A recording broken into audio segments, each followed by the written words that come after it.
नमस्कार दोस्तों, स्वागत है आप सभी का हमारे YouTube चैनल अनाव्या हिंदी स्टोरी पर। आज इस नए वीडियो में दोस्तों हम सभी को अच्छे इंसान बनने की सीख मिलती है और हम यही सीखते हैं कि बुरे कर्म से बचें और दूसरों का सम्मान करें।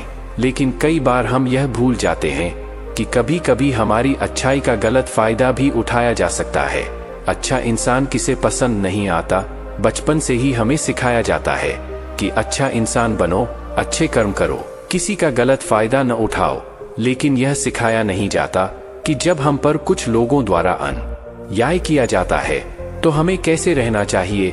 जब हमारा गलत फायदा उठाया जा रहा हो तो क्या तब भी अच्छे बने रहना और हमारा आत्मसम्मान खोना सही है? जब एक अच्छे इंसान का हक जबरदस्ती छीना जा रहा हो, क्या तब भी अच्छे बने रहना ठीक है? दोस्तों, अच्छा होना आजकल एक आदर्श माना जाता है। जैसे कि आपने अपने आसपास के लोगों को यह कहते सुना होगा कि देखो वह इंसान कितना ज्यादा अच्छा है। लेकिन हम इस बीच यह भूल जाते हैं कि अच्छे होने की भी एक सीमा होना जरूरी है। हमें यह याद रखना चाहिए कि हद से ज्यादा अच्छा होना भी अच्छा नहीं होता, और अगर हम यह भूल जाएंगे तो यह दुनिया हमें यह बार बार याद दिलाएगी और साबित करेगी कि हद से ज्यादा अच्छा होना भी अच्छा नहीं होता। अक्सर आपने यह देखा होगा कि जो जितना अच्छा होता है उसे उतना ही दुख मिलता है। पर ऐसा क्यों? व्यक्ति हमेशा दूसरों की भावनाओं और जरूरतों को अपने आप से अधिक महत्वपूर्ण मानता है और इसी कारण वह खुद को एक कठिन स्थिति में पाता है। अक्सर उसे ऐसा महसूस होता है कि आखिर क्यों उसके किए हुए अच्छे कामों को लोग नजरअंदाज करते हैं और उल्टा उसी का गलत फायदा उठाया जाता है। कभी ज्यादा काम करवाने से लेकर तो कभी उसे बिना कोई महत्व देकर नजरअंदाज करने तक किसी के लिए हम अच्छा करते हैं तो वहीं से हमें दुख प्राप्त क्यों होता है? आमतौर पर जब कोई आदमी कभी क्रोध कर दे या दुखी होकर किसी को भला बुरा कह दे तो हम उसे बुरा समझने लगते हैं। ऐसा आपके साथ भी हुआ होगा कि आपने कभी न कभी तंग होकर किसी को कुछ भला बुरा कह दिया होगा और सिर्फ उसी कारण आप लोगों के नजरों में बुरे माने जाने लगे। और जैसे कि कर्म और फल का नियम कहता है, बुरे कर्मों का परिणाम बुरा मिलेगा। आज तक आप यही समझते आए हैं कि सिर्फ बुरे कर्मों का फल बुरा होगा, लेकिन आज की इस कहानी के बाद आप यह समझ जाओगे कि अच्छे इंसान के साथ भी बुरा हो सकता है। जब वह हद से ज्यादा अच्छा बन जाए उस इंसान को दुख ही मिलेगा, उसका परिणाम भी बुरा ही हो सकता है। तो चलिए आज की इस बोध कहानी के द्वारा हम यह समझेंगे कि ऐसी स्थिति में हमें क्या करना चाहिए और यह भी जान लेंगे कि ज्यादा अच्छा होना अच्छा है या बुरा। तो चलिए शुरू करते हैं। बहुत समय पहले की बात है। एक नगर में एक धनी सेठ रहता था जो बहुत दयालु था। इतना बड़ा व्यापार और बहुत सारा धन होने के बावजूद वह एक भोला और दान करने वाला इंसान था। वह हर किसी की मदद करता था। उसके मन में लोगों के प्रति प्यार और दया की भावना थी। वह किसी का भी दुख नहीं देख पाता था। उसके इतने दयालु और भोलेपन की वजह से उसके आसपास के लोग उसकी इसी बात को उसकी कमजोरी समझकर उसका फायदा उठाते थे।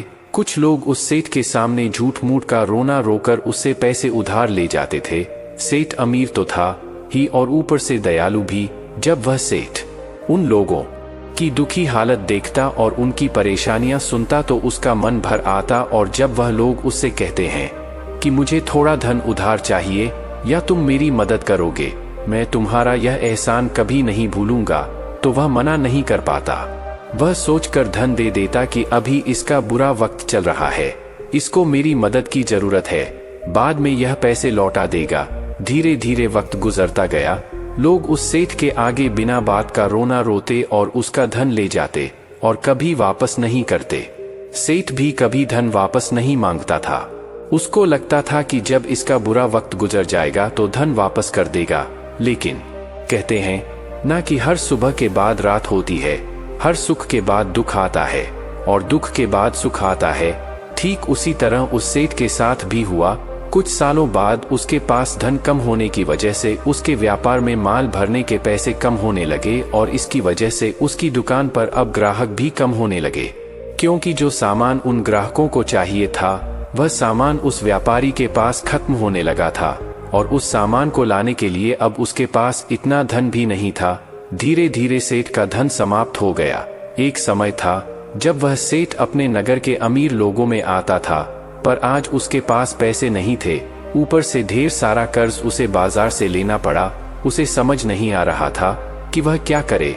उसने महात्मा बुद्ध के बड़े चर्चे सुन रखे थे। उसे यह पता था कि उसके बहुत मित्रों ने उनके पास जाकर अपने जीवन के लिए सही मार्गदर्शन लिए हैं, और वह जो मान देते हैं वह काफी जिंदगियां सुधार चुका है। उसने निश्चय किया कि अब तथागत गौतम बुद्ध ही उनकी समस्या का हल बताएंगे। यही सोचकर वह अगले दिन गौतम बुद्ध से मिलने निकल पड़ता है। वहां जाकर बुद्ध को प्रणाम करते हैं। फिर सेठ गौतम बुद्ध से कहता है, मुझे मेरी समस्या का निवारण चाहिए। बुद्ध कहते हैं, पूछो, क्या पूछना है। फिर वह उन्हें सारी बातें बताता है कि कैसे वह लोगों की मदद करके अमीर से गरीब हो गया, कैसे उसने बस लोगों की बुरी हालत देखकर अपने व्यापार के पैसे उन्हें मदद करने के लिए दे दिए और आज वह खुद जरूरतमंद हो गया है। गौतम बुद्ध उसकी सारी बातें ध्यान से सुनते हैं और कहते हैं कि तुम बहुत ही ज्यादा सीधे और दयालु हो। जरूरत से ज्यादा सीधा होना भी हमारे लिए मुसीबत पैदा कर सकता है। आगे बुद्ध कहते हैं, तुम लोगों की मदद इसलिए करते थे ताकि वह मुसीबत से बाहर निकल सके, लेकिन लोगों ने इसका फायदा उठाया और तुम्हें ठगने का काम करते रहे। उस सेठ ने कहा, आप बिल्कुल सही कह रहे हैं बुद्ध। मेरे दुखों का कारण मेरा ज्यादा सीधा होना, सरल होना और दयावान होना ही लग रहा है, लेकिन मैं अब क्या करूं? मुझे रास्ता बताइए। क्या मैं बुरा बन जाऊं, दया निकाल कर फेंक दूं, निर्दयी हो जाऊं? क्या अच्छाई करने की कोई कीमत नहीं? इस दुनिया में क्या मदद करने से या किसी का भला करने से बस यही परिणाम मिलता है? बुद्ध कहते हैं, नहीं, तुम्हें यह सब नहीं करना है। कई बार तुमने देखा होगा कि जो व्यक्ति ज्यादा अच्छा होता है उसे उतना ही ज्यादा दुख मिलता है। इसका सीधा कारण है कि वह अपने अधिकारों को सामने वाले की इच्छाओं से कम दर्जा देता है, और फिर उसे जब भी आपसी अनबन होती है तो उसे अधिक तकलीफ होती है। लेकिन उसी के विपरीत हमें हमेशा यह भी नहीं सोचना चाहिए कि हमारा अच्छा और भला करना बेकार है या यह बस हमारी कमजोरी है। हमें अच्छाई से हाथ कभी नहीं छोड़ना चाहिए। हमें बस यह सीखना है कि कभी कभी हमें भी अपनी बात रखने का अधिकार है और हमें अपने अधिकारों की रक्षा करनी चाहिए। इसलिए हमें अच्छे इंसान बने रहने के साथ साथ अपने अधिकारों की रक्षा करना भी सीखना होगा। अगर हमें गलत तरीके से नुकसान हो रहा है, कोई हमारा गलत फायदा उठा रहा है, तो हमें उसका सामना करने के लिए सही तरीके से खड़े होना जरूरी है। यही एक सच्चे और अच्छे इंसान की पहचान और शख्सियत होती है। वह आदमी कहता है, बुद्ध, मुझे थोड़ा थोड़ा समझ आ रहा है, लेकिन अभी भी मैं पूरी तरह नहीं समझा।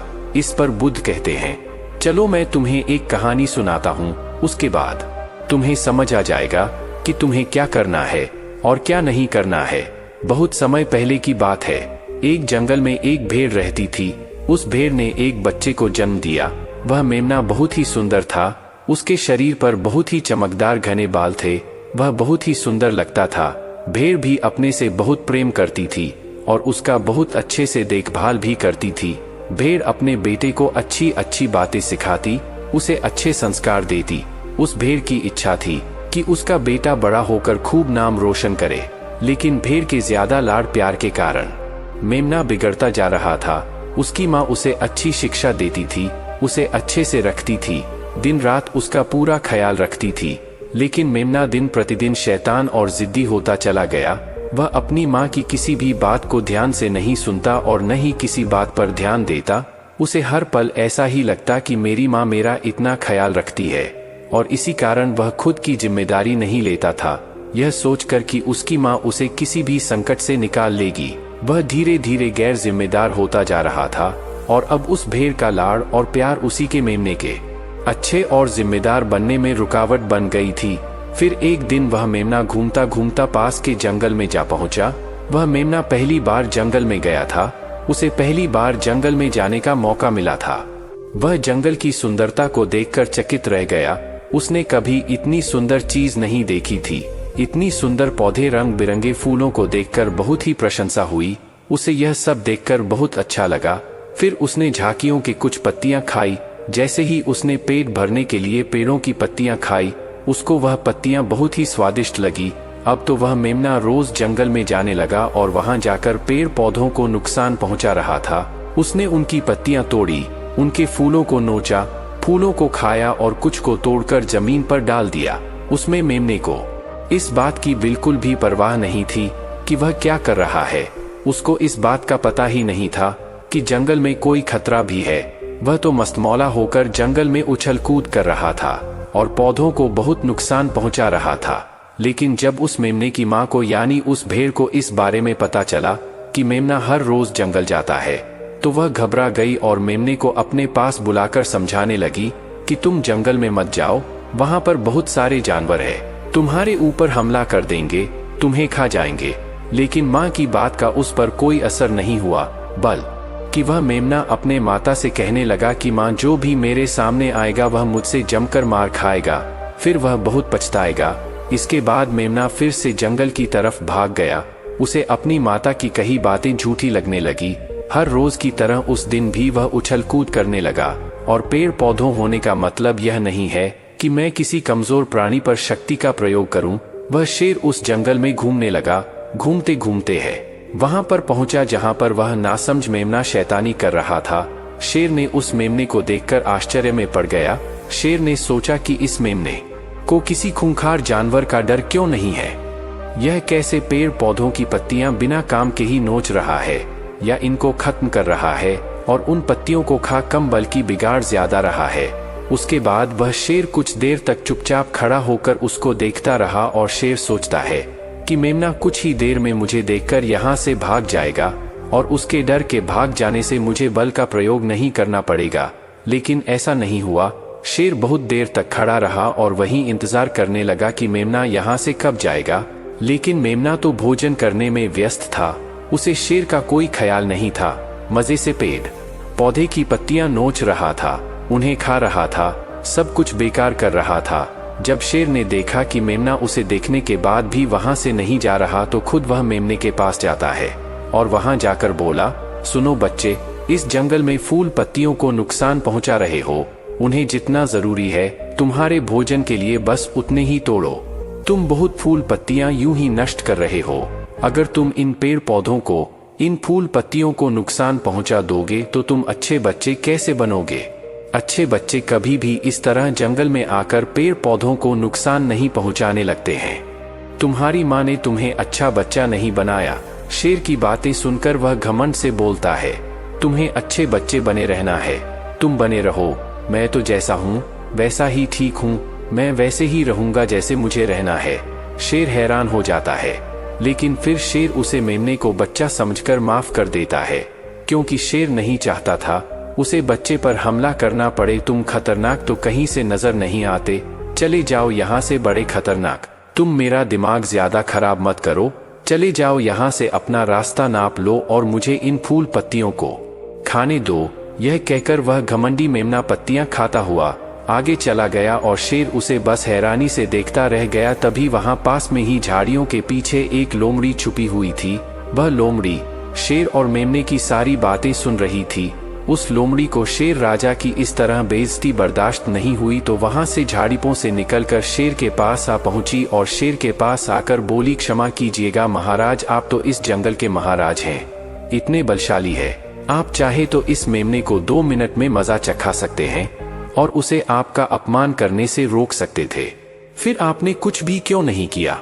इस पर शेर ने कहा, मैंने उस बच्चे का भला सोचा, मुझे ऐसे ही किसी बच्चे को अपनी ताकत का शिकार नहीं बनाना था। यह सब सुनकर लोमड़ी बोली, महाराज, लेकिन आपके इतने सीधेपन और दयावान होने के कारण ही उस मेमने की हिम्मत बढ़ी गई है। वह आपके सीधेपन का गलत फायदा उठा रहा है और जंगल में इधर उधर घूम रहा है और पेड़ पौधों को नुकसान पहुंचा रहा है। मुझे पता है कि कमजोर प्राणी पर हमला नहीं करना चाहिए, यह बहुत बुरी बात है और यह भी दया करना एक अच्छा गुण है, लेकिन शासन में कभी कभी भय दिखाना भी जरूरी है। आपकी यह बात सही है कि प्रजा के साथ दयालुता का व्यवहार करना चाहिए, लेकिन इसके साथ साथ यह भी जरूरी है कि उनके मन में राजा के प्रति डर भी हो, ताकि वह इस तरह के अपराध न करें, कोई मर्यादा न तोड़े। लोमड़ी की बात सुनकर जंगल का राजा शेर लोमड़ी से कहता है, क्या ऐसा हो सकता है कि मेमने को भय दिखाकर हम उसे काबू में कर सके, जिससे कि उसमें सुधार आए और उस मेमने को किसी तरह का नुकसान भी न पहुंचे, जिससे कि वह जंगल के पेड़ पौधों को कोई नुकसान न पहुंचाए। फिर शेर कहता है, लोमड़ी क्या तुम ऐसा कर सकती हो? शेर की बात सुनकर लोमड़ी कहती है, जी हाँ महाराज, बिल्कुल मैं ऐसा कर सकती हूँ कि वह डर भी जाए, सुधर भी जाए और उसे कोई नुकसान भी न हो। उसे इतना डरा दूंगी कि वह जंगल में कभी दोबारा घुसने की हिम्मत नहीं करेगा। मैं उसे इस तरह डरा दूंगी कि उसके मन में भय बैठ जाएगा। फिर वह जंगल के पेड़ पौधों को भी नुकसान नहीं पहुंचाएगा और साथ ही साथ मैं उसको कोई भी नुकसान नहीं पहुंचने दूंगी। फिर लोमड़ी कहती है कि उसकी माँ तो उसे कभी सुधार नहीं पाई, लेकिन मैं उसे जरूर सुधार दूंगी। लोमड़ी की बातें सुनकर शेर ने बोला, अच्छा ठीक है, तुम कोशिश करके देखो, अगर तुम्हें इसमें सफलता मिल जाती है तो मैं तुम्हें जंगल के सभी जानवरों के सामने इनाम दूंगा। शेर की बातें सुनकर लोमड़ी बहुत खुश हुई। वह तुरंत मेमने के पास गई और उस पर गरज पड़ी। इससे पहले कि वह मेमना वहां से भाग पाता, उससे पहले ही लोमड़ी ने मेमने को जमीन पर पटक दिया और उसे अपने मजबूत पंजों से दबोच लिया। मेमने को दबोचने के बाद लोमड़ी मेमने से बोली कि बोल, तुझे मार दिया जाए या छोड़ दिया जाए? तुमने इस जंगल के पेड़ पौधे, यहाँ के फूल और कमजोर प्राणियों के साथ भी तो यही किया है। मेरे ख्याल में मार देना चाहिए। लोमड़ी की बातें सुनकर मेमना डर के मारे थर थर कांपने लगा। फिर वह लोमड़ी से बोलने लगा, मुझे माफ कर दो, मुझे छोड़ दो, मुझे यहाँ से जाने दो। मैं कभी भी जंगल की तरफ नहीं आऊंगा, ना ही कभी पेड़ पौधों को कोई नुकसान पहुंचा दूंगा और अब मैं कभी कोई गलती नहीं करूंगा। तब लोमड़ी ने मेमने की पकड़ ढीली की। जैसे ही मेमने की पकड़ ढीली हुई, वह जोर जोर से भागने लगा। वह गिरता उठाता भागता हुआ अपनी माँ के पास जा पहुंचा। उधर लोमड़ी शेर के पास गई और सर झुकाकर बोली, देखा महाराज, ताकत के साथ दिमाग का प्रयोग करना भी बहुत जरूरी होता है, तभी लोग हमारा सम्मान करते हैं, तभी हमारी अच्छाई का गलत फायदा नहीं उठाया जाएगा। लोमड़ी की बात सुनकर शेर लोमड़ी की योग्यता से प्रभावित हुआ। उसने लोमड़ी को सारे जानवरों के सामने इनाम दिया। उधर वह मेमना घबराए हुए अपनी माँ के पास पहुंचा और अपनी माँ से आकर लिपट गए और माँ से क्षमा मांगने लगा। माँ, मुझे क्षमा कर दो, मैंने आपकी बात कभी नहीं मानी। आप मुझे हमेशा सही कहती थी कि जंगल में बहुत खतरनाक जानवर रहते हैं। आज के बाद मैं कभी भी उसे जंगल में नहीं जाऊंगा। फिर बुद्ध उस व्यापारी को कहते हैं, देखा बेटा, इतने अच्छे मत बनो कि लोग तुम्हें खा जाएं और न ही इतने कड़वे बनो कि लोग तुम्हें खाए ही नहीं। जरूरत से ज्यादा अच्छा बनना इंसान को दुख देगा। लोग उसका सम्मान नहीं करेंगे बल्कि उसे पागल समझेंगे। गौतम बुद्ध सेठ से कहते हैं, अगर शेर भी अच्छा बनने का दिखावा करेगा या फिर अच्छा बनकर रहेगा तो लोग उससे डरने की बजाय उसे पागल समझेंगे।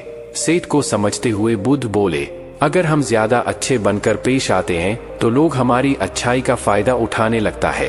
तुम लोगों के लिए भले उनकी मदद करते हो, वही लोग भोले बनकर तुम्हें ठगने की कोशिश करेंगे। तुम्हें लोगों की मदद करना छोड़ना नहीं, बल्कि समस्या सुनकर उसे धन देने की बजाय उन्हें समाधान देने की कोशिश करो। अगर धन की आवश्यकता पड़े तो थोड़ा बहुत धन दे सकते हो, लेकिन हर समस्या का समाधान धन से करने की बजाय निवारण से करो। इससे वही लोग तुम्हारे पास समस्या लेकर आएंगे जिनको हकीकत में दिक्कत है। पैसे ठगने वालों से तुम्हें मुक्ति मिल जाएगी। सेठ बुद्ध को प्रणाम करता है और धन्यवाद कहकर वहां से चला जाता है। फिर वह वैसा ही करता है जैसा बुद्ध बताते हैं और कुछ ही सालों में वह पहले जैसा धनवान बन जाता है। तो दोस्तों, आपने आज के इस वीडियो से क्या सीखा वह मुझे आप कमेंट में बता सकते हैं। इसी के साथ मैं उम्मीद है कि आपको आज की वीडियो पसंद आई होगी। तो इस वीडियो को उस इंसान को शेयर करें जिससे यह कहानी सुनने की जरूरत है, और उसी के ठीक बाद चैनल को सब्सक्राइब करें। तो चलिए फिर मिलते हैं ऐसी एक और नई वीडियो में। धन्यवाद और नमो बुद्धाय।